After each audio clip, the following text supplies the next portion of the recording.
Na altura, o nosso treinador, que era o Duque, não treina, o mesmo espírito do Maracanã ele não levou pro Beira-Rio. E aí lá tem Dadá, Maravilha, Beija-Flor, tem Valdomiro, tem aquela equipe toda, tem nada mais, nada menos do que aquela lenda, Raquel, Figueiredo,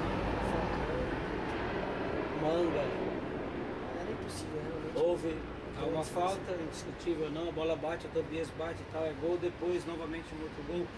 Perdemos o título, mas não perdemos a vontade de ganhar um título. Aquilo foi preparado para ganharmos em 77.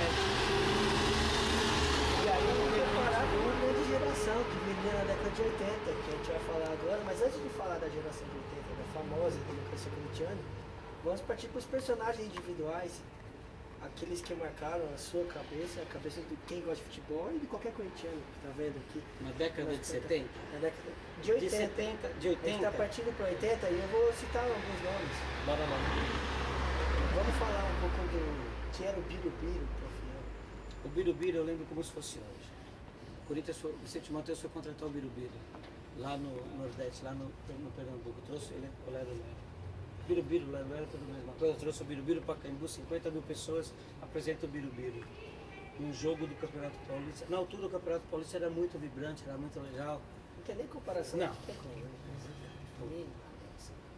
Eu não estou lembrada com qual equipe, porque me foge a memória, eu peço até perdão a quem está vendo, mas me foge a memória com quem é. Eu não sei se era contra o Noroeste, ou se era contra o Botafogo, ou o 15 de Piracicaba. Pode até ser que nem seja uma dessas equipes.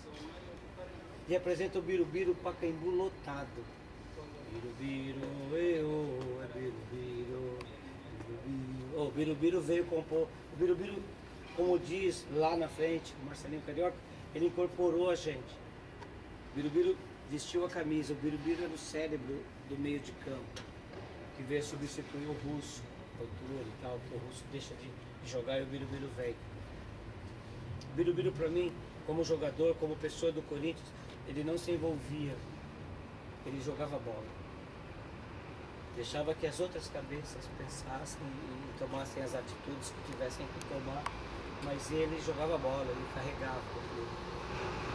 Para continuarmos na mesma época, a gente volta para 70 para falar do grande craque que passou pelo Corinthians. A gente vai falar ainda na democracia corintiana, um cara que, para mim, foi um dos mais marcantes da democracia, foi o Sócrates. Doutor. Mano, o doutor jogava no Botafogo de Ribeirão Preto.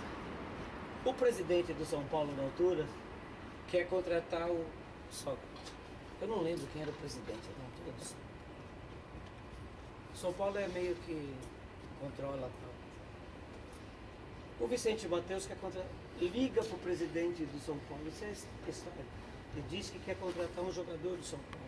Na altura eu não lembro se era Nelson. Eu peço perdão.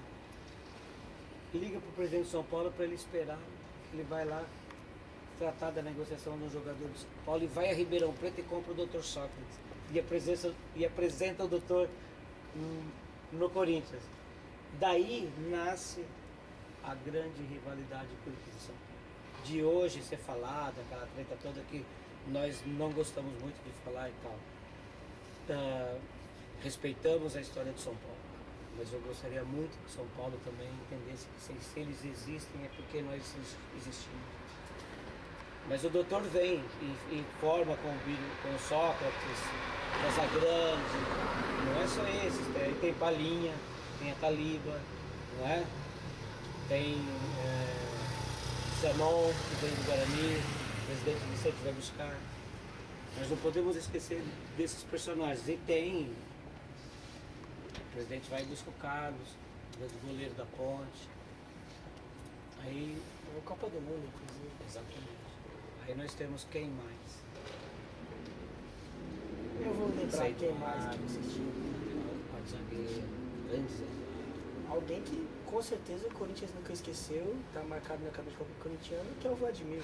Vladimir, o grande lateral esquerdo, nosso Vladimir. Vladimir é o Corinthians, ele nasceu no Corinthians, viveu no Corinthians e é Corinthians até hoje, muito embora as pessoas até duvidem disso. É meio estranho, né, que o Gabriel não tenha perpetuado uma carreira no Corinthians, assim como o pai. Mas é outra história de carreira. Mas aí exatamente, é uma outra história de carreira, é uma outra história de empresários, é uma outra história de cabeça, de Vladimir vive numa década, cresce e o Gabriel vive e cresce numa outra década. Então, e hoje ele está jogando no Grêmio e tal. Mas isso é uma história, que ele seja feliz lá. Mas o Vladimir foi o nosso grande lateral. E era o que nós queríamos para a seleção na altura. Mas pronto, o Coutinho na altura não leva o Vladimir. Convoca-o, mas não leva a Copa, leva outro jogador. Grande, né? O Marinho, o Thiago. Acho que era bom jogador também. Que era, pronto. Mas não. Pronto. Aí é uma outra conversa. Antes de encerrar essa parte da democracia individual aí dos jogadores, antes de voltar para a década de 70 para falar individualmente para o jogador, vamos falar do cara que está em evidência na mídia até hoje, agora como comentarista, goleador, jogou na Itália, nem falar de Casagrande. Grande Casagrande, começou no Coringão, no Terrão. Walter Casagrande Júnior. Grande jogador, eu lembro dele, pai, em 82, Corinthians e Palmeiras, 3 gols de Casagrande. Eu estava no Rio de Janeiro, 2 gols. Na altura não tinha, ao vivo. Eu vejo o Casão entrar e faz 3 gols nos verdes. Mas o Casa depois tem uma passagem pelo Corinthians que é emprestado ao São Paulo, vai jogar numa outra equipe e volta para ser o grande Walter Casagrande, que vai à seleção, ajuda o Brasil a se classificar, inclusive com o gol dele. Aí depois de voltar à Itália no finzinho da carreira, teve uma passagemzinha ali em 94, mas vai ilustrar mais a identificação com a torcida. O Casal foi jogar no Flamengo. Volta Casão, seu lugar é no timão. Ele encerra. O Casão é nosso. O Casão é nosso, muito água, o Casão é nosso. O Casão é da Fiel.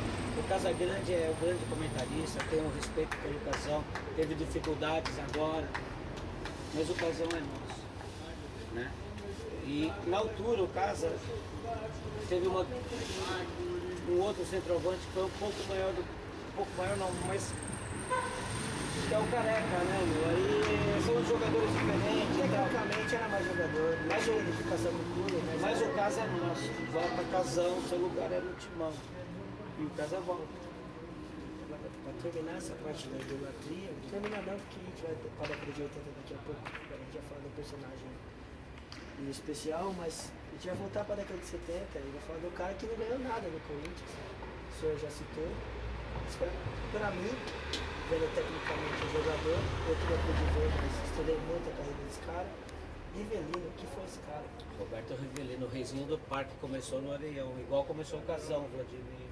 O Zé Maria, muito embora o Zé Maria vindo do Araraquara, para Portuguesa, depois veio para o Corinthians. Mas aquele solo onde começou o grande Rivelino, que inclusive, na opinião do Maradona, é o espelho do Maradona. Há quem diga que o Maradona é o Rivelino. Há quem diga. O Rivelino é assim. O Rivelino é o rei do parque, até hoje. Está no meu coração, vai viver eternamente. Mas ele foi um grande injustiçado. O Rivelino, ele tinha muita vontade de ganhar no Corinthians. E quando ele perde aquela bola pro Luiz Pereira em 74, que o juiz não dá falta, e aí sai o gol dos verdes, lembra que eu te falei do vacilo? O Rivelino tá na jogada, é falta, o juiz não dá falta, a bola nasce, sai o gol. É que ele acha que nunca mas o Rivelino para mim é o maior. Nós temos outros jogadores que vão ser falados mais para frente, mas o Rivelino, ele não é maior do que o Luizinho, não é maior do que... Talvez o Cláudio, porque o Cláudio representou o Corinthians como artilheiro, não mas é. aí já é outra história. Aí já é outra época, mas o Rivelino é o Rivelino, não tem como. Aí o Rivelino é corintiano. Agora a gente vai interromper um pouco essa história O de Riva é corintiano. individualidades corintianas. que é a década de 80, década da felicidade. Não ganharam grandes títulos, mas marcaram história com certeza com a democracia corintiana. O que era ser torcedor do Corinthians na época da democracia corintiana? O que era a democracia corintiana?